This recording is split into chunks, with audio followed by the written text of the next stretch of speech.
I just wanted to take a minute here, sat on the side of the road, my favourite little local game reserve, 𝗟𝗡𝗡𝗏, to thank you, to thank all of the people, all of you who've subscribed out there. When I started this channel, I had no hopes that it would develop into a channel with 10,000 subscribers, over 10,000 subscribers. I still can't really get my head around it. We passed the 10,000 subscriber mark on December the 2nd, I think, and it was a bittersweet moment because my little dog Gizmo, he was about 15 years old, had to be put down on that day. So it's been a sad week, and the fact that you guys have all helped me get over the 10,000 subscriber mark has helped me cope with it a little bit better. It was a sweet moment, I have to say. And I can't thank you enough. To think that, what was it, I think the beginning of 2019, I sort of started this channel after being electrocuted, after cancer in the family, not me, and after that, I just wanted something to help me share my experiences out here. And I never hoped that so many people would enjoy these videos and want to come along with me on these drives with Basil out into the savannah in Africa. And I'm humbled and incredibly grateful to all of you out there who give me your time, your valuable time, and come with me on these trips and share in them and share in the community. All of your comments and all of your thoughts have helped support me along this journey. And it wasn't a journey where I wanted to, I don't know, grow a channel. It was a journey where I wanted to just share something of my life because of all the things that have happened in it recently. As I said, I recovered, or was recovering from an electrocution and trying to walk properly again. I'm still a little bit affected by that. I have nerve issues in my face, but it's so much better than it was. And to think, you know, a year and a bit ago, I was thinking that the rest of my life would be hobbling around, not being able to walk more than a 500 or 600 meters, and now I'm out here in the bush with Basil and with you, taking us all on this journey together. It's a big moment for me, and I thank you all for that.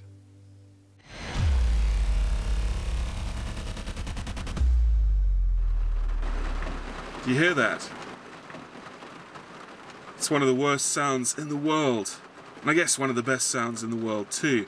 It's the sound of rain on Basil's rooftop, and what it means for me is another dull and grimy day, grinding out some photography in the South African bush. Animals don't like hanging out in the rain, the light's bad as well. And it feels like it's been raining for weeks out here, and it's finally got to the point where I have to get out anyway, and I might as well get out there and try and practice making some videos, even if it's useless for wildlife photography. But there's always a chance, you never know out here what you might see, and as always, the best sightings, the best light are on the edges of things, the edges of thunderstorms, the edges of rainfall, when the sunlight bursts through those gaps in the cloud later in the day. Maybe they'll highlight some beautiful dramatic scene in the bushveld. Let go rain, it's not your song to sing no more, goodbye blame. Can you feel the wind? Say you do, it's how it all begins. Then comes reason, then purpose. Oh, you will find your way. In the meantime, may the sun bless you with its rays. It's how we learn. It has to hurt, it has to hurt. Every single turn, don't beg your pardon. You're not someone's victim. It has to it has to hurt.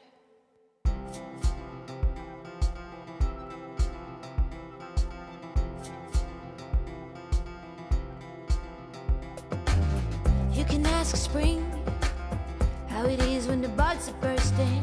You can watch the birds when they fly across the world. Weights can't lift you up, but you can find a way to drop them. There's a Swainson's spurfowl up in a tree there, and it's a terrible photograph because it's backlit. But it's a really nice piece of behaviour that I think I want to capture if I can. So let's try and grab a little bit of video of this thing calling. They like to do it in the morning, and they're great animals to recognise in the bush because they actually give warning of predators, particularly leopards. If they see leopards or hear leopards in the long grass, they'll make a terrific fuss.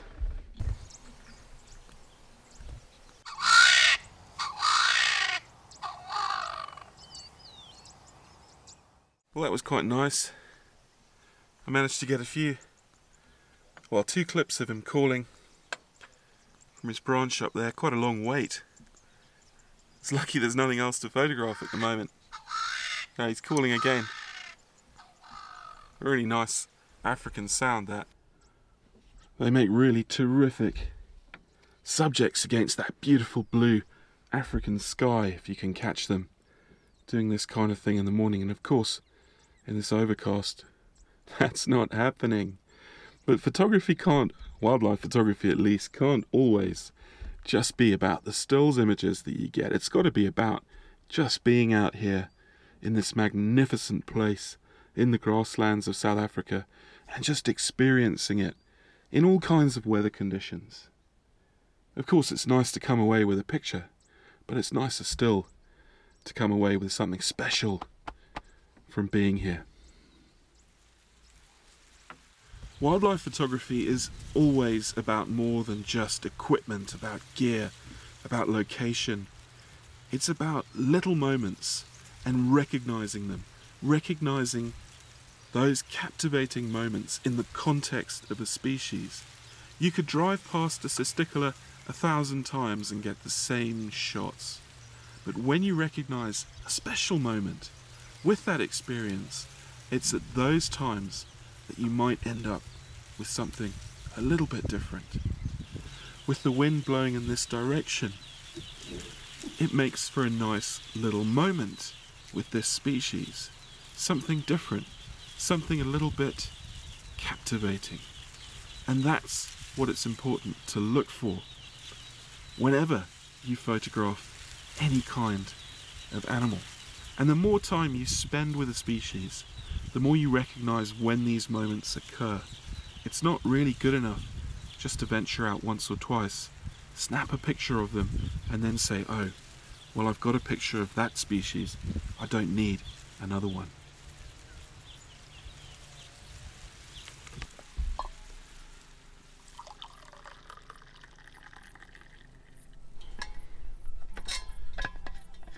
There's a pungent aroma of white rhino off in that direction.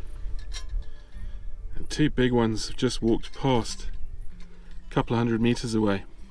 Sad thing about rhino though, apart from the fact that they're heavily poached and dehorned, is that they are really hard to photograph.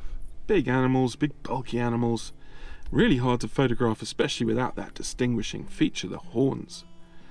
That really makes it tough. And then these ones, these are white rhinos. They like to bury their heads in the grass and graze for much of the day, instead of lifting their heads and browsing like their smaller cousins, the black rhino. So, tricky animals. I haven't really figured them out, to be honest. Generally I try and silhouette them or do something like that, but obviously on a bright sunny mid-afternoon there's not going to be any silhouettes. So instead I just watched them wander by, filmed them for a bit and stopped for a cup of coffee.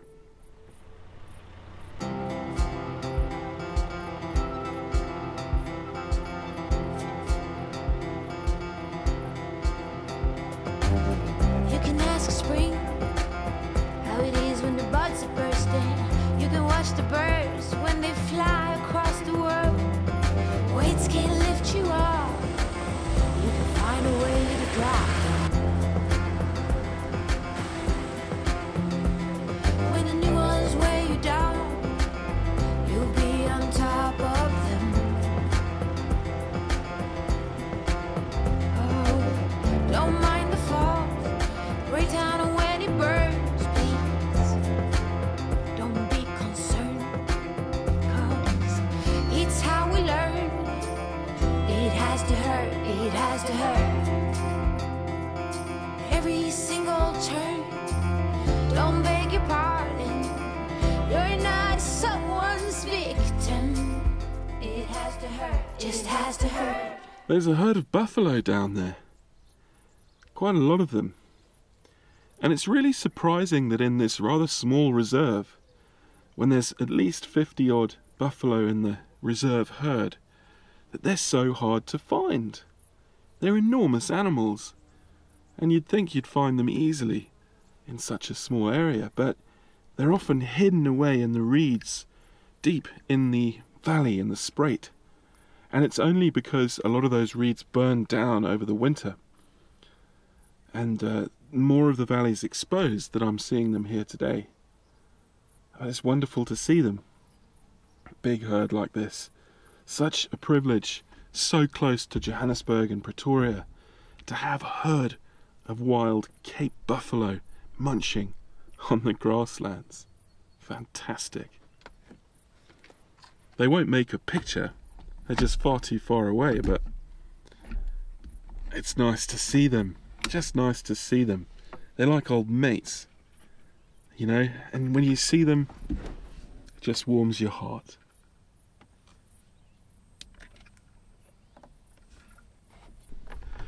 I've got an ostrich out my right window, and it's not doing anything that exciting, it's just standing there and doing a bit of feeding. And so often the temptation is, when you see an animal, is to just pull off to the side of the road and start snapping pictures from relatively close to it. And I think this situation's a really good example about how positioning plays a really crucial role in achieving a better wildlife shot. Now, I've pulled off downhill in front of this ostrich, as close as I can get to it, and I've snapped a few shots, but what's happening is I'm shooting up the slope, and the horizon line is bisecting this ostrich's neck, and for me that makes an ugly photograph. It's not going to compose well. If I think about this scene, there's no difference in light. I could sit here, I could sit anywhere else, and I could take the same picture. The light's not changing that much.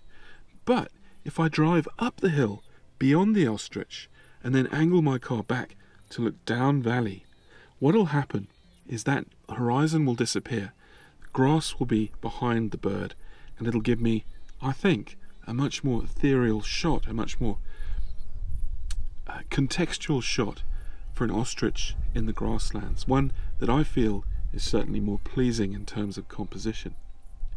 So just that small change, maybe 75 meters up the road and looking back down the valley, can change this shot totally.